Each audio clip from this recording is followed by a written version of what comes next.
விசாலாட்சி பாத்தீங்கன்னா உண்மையிலேயே வந்து இப்பதான் வந்து பயங்கரமா வந்து பேசுறாங்க. அது மட்டும் கிடையாது, அங்க இருக்கிறவங்களுக்கு எல்லாம் இப்பதான் வந்து சரியான பதிலடி கொடுத்துக்கிட்டு இருக்காங்க. ஸோ அது மட்டும் கிடையாதுங்க, நம்ம சக்தி ஜனனிக்கு வந்து யாரா சப்போர்ட் பண்ண போறா அப்படின்னு நம்ம எதிர்பார்த்துக்கிட்டு இருந்த நேரத்துல வந்து அதிரடியாக அவங்க வந்து இறங்கியிருக்காங்க. ஸோ என் பொண்ணுக்கும் என் மருமகளுக்கும் என் பையனுக்கும் நான் இருக்கேன்.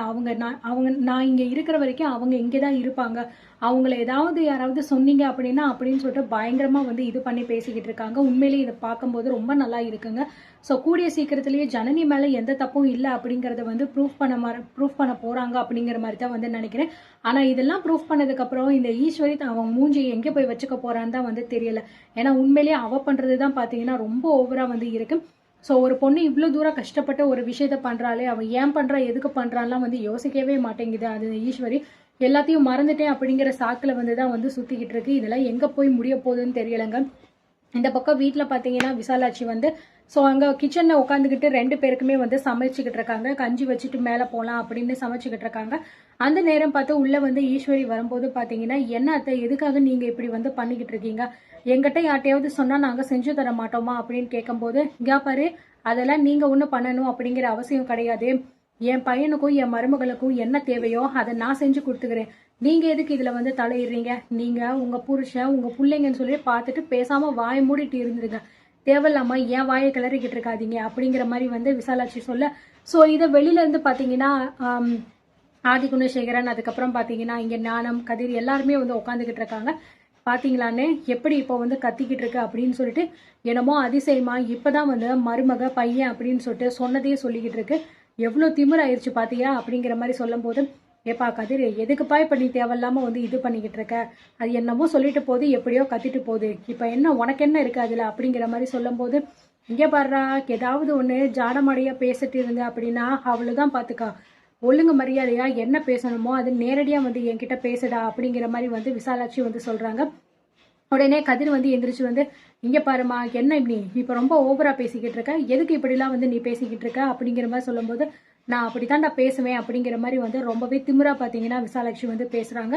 ஸோ உடனே ஆதி குணசேகரன் வந்து, எப்பா கதிர் இங்கே வாப்பா, உன்னை யார் அங்கெல்லாம் போக சொன்னது அப்படிங்கிற மாதிரி வந்து சொல்ல, உடனே வந்து பார்த்தீங்கன்னா கதிரும் வந்து ரொம்ப பேசுதுன்னே வாயி, எங்கேருந்து இப்படிலாம் பேச கற்றுக்கிடுச்சுன்னே தெரியலையே அப்படிங்கிற மாதிரி வந்து சொல்லிக்கிட்டு இருக்க. ஸோ உடனே வந்து பார்த்தீங்கன்னா இதோ நிற்கிறாளுகளே இவெல்லாம் வந்து இவங்களாம் எந்த வேலையும் பண்ணுறதுக்கு லைக் கிடையாது. இங்கே வந்து அடுப்படியில் உட்காந்தோமா சமைச்சோமா உங்களுக்கு சமைச்சு போட்டோமா இந்த வேலையை மட்டும்தான்டா பார்க்குறாளுங்க, வேறு எந்த விதத்துலேயுமே இவளுக வந்து எதுக்குமே வந்து லாய்க்கே இல்லை அப்படிங்கிற மாதிரி வந்து சொல்லிக்கிட்டு இருக்க. பின்னாடி நிற்கிற ரேணுகா, நந்தினி எல்லாருமே வந்து பயங்கரமாக பார்த்தீங்கன்னா என்னடா இது இவங்க ஏன் இப்படிலாம் பேசுகிறாங்க அப்படின்னு வந்து யோசிச்சுக்கிட்டு இருக்காங்க.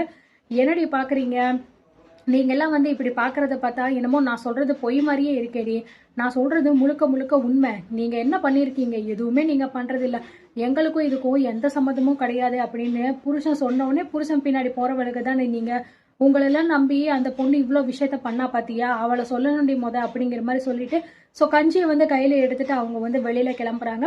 ஸோ போகும்போது பார்த்தீங்க அப்படின்னா என்னடா சத்தம் கேட்குது அப்படிங்கிற மாதிரி வந்து நம்ம சக்தி ஜனனி 2 பேருமே மேலேருந்து இறங்கி கீழே வராங்க. ஸோ அவங்கள பார்த்தோன்னே, ஏண்டி நீ எதுக்குடி இப்போ இங்கே இறங்கி வந்த, நான் தான் கஞ்சி வச்சுட்டு மேலே எடுத்துகிட்டு வரேன் தானே சொல்லியிருந்தேன், அதுக்குள்ளே என்னடி அவசரம் உனக்கு அப்படிங்கிற மாதிரி வந்து சொல்லிக்கிட்டு இருக்க.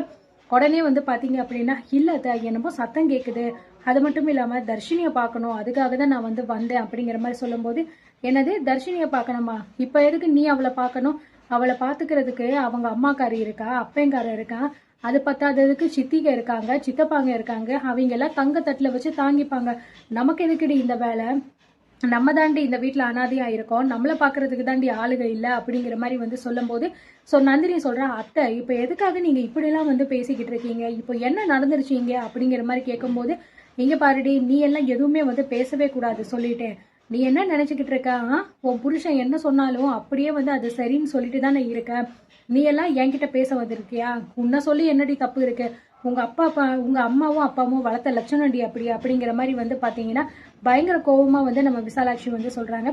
என்னத்த இப்போ எதுக்கு தேவையில்லாம என்னோட அம்மா அப்பாவெல்லாம் நீங்க வந்து இழுக்கிறீங்க அப்படின்னு சொல்ல, ஸோ உடனே கதிரும் பார்த்தீங்கன்னா கோவத்தில் எந்திரிச்சு வராரு. இங்க பாருங்கம்மா, தேவையில்லாம என் பொண்டாட்டியை பத்தி பேசுறதோ அவங்க குடும்பத்தை பத்தி பேசுறதோலாம் இனிமே நீங்க வச்சுக்க கூடாது.